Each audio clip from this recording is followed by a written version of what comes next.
Well, more action is expected today on a First Nation protest that started off as a tweet and is now gaining global momentum. Thousands of Aboriginal Canadians braved the Ottawa snow yesterday to rally outside Parliament Hill as part of the Idle No More demonstrations. Organizers oppose the Harper government's recently passed omnibus budget legislation, Bill C-45, and they accuse the Tories of trampling on treaty rights.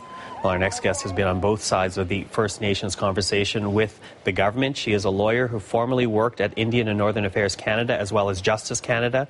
She left her government position and is now helping to organize Idle No More protests across the country. Pam Palmatier joins us in studio. So good morning to you and thanks for joining us today. Thanks for having me. I want to begin with some basics here because, we've been saying all morning that this has been fueled in some ways over the government's omnibus budget bill. Yeah. What about that bill has fueled these demonstrations? Well, the primary issue is that there was no consultation. It was a surprise to First Nations leaders as well as community people, and it has the potential to be extremely destructive to our lands and waterways, and that's a violation of our treaty rights. But it wasn't just Bill C-45. There's 14 pieces of legislation, most very specific to First Nations communities, which is designed to both assimilate us as individuals and destroy our communities, so break up our reserve lands and leave them open to aggressive resource development without any benefit going to our communities.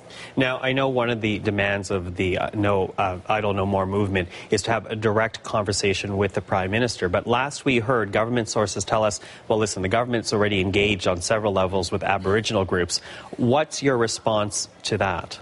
Well, the thing is what's happening right now isn't working. Clearly, it's not working. All of these processes that are across the country where we're sitting down with the bureaucrats talking about different proposals and economic development and negotiations that last many, many decades, that's not dealing with the housing crisis, the water crisis, sanitation, the overrepresentation in child and family services, in prisons, the fact that our people have a lifespan of up to 20 years less than regular Canadians. We're in a crisis and nothing is being done to deal with the issue that the people are feeling. It's just these glorified processes that take many, many years, and they have nothing that come out at the end of it. So if the Prime Minister were to agree to meet with the leaders of the No Idle movement, what form would that meeting take? How would the communication take place, and how would it be implemented? Well, what's really being requested isn't for the Idle No More movement to meet with the Prime Minister. It's about a fundamental shift in the relationship between Canada and First Nations, and that needs to start with a nation-to-nation relationship.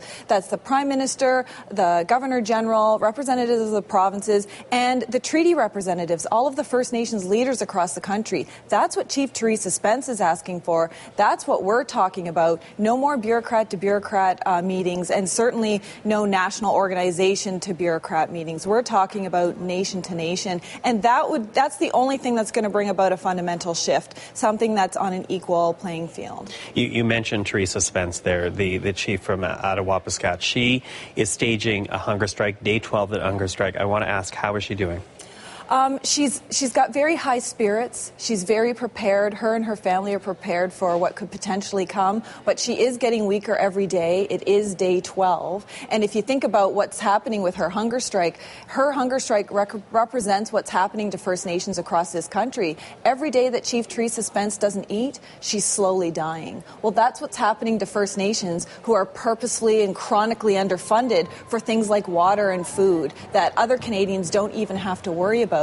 Which, when you think about it, think about the treaty promise. They promised that we would both live in prosperity. We would share the lands and resources. And there's only one treaty partner that's wealthy and prosperous, and it's not First Nations. Chief Spence, as you said, day 12 of hunger strike. These demonstrations are happening across the country. It's taking place as people are literally going on Christmas break. Are you worried that your words, your messages are falling on deaf ears right now? Not at all. Actually, our word is falling on more and more ears, and not just here in Canada. It's international now. We've had Idle No More protests in solidarity in the United States, California, Las Vegas, Nevada. You have in Ukraine, Germany, the United Kingdom, and it's spreading because people are realizing the actual injustice that's happening here in this country, and that we're not asking for anything. We're just asking for justice and a recognition of our rights, which are constitutionally protected. So that should go without saying. And so I think it's just going to get bigger.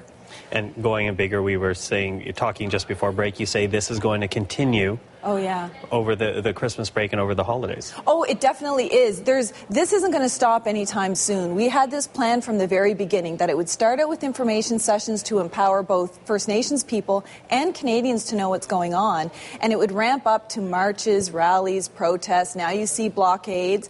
And it's going to keep ramping up until Canada agrees to come to the table. Okay, Pam, well, let's leave it there for now. Thanks. Thank you for this. I appreciate the time. Thanks for having me. You're welcome.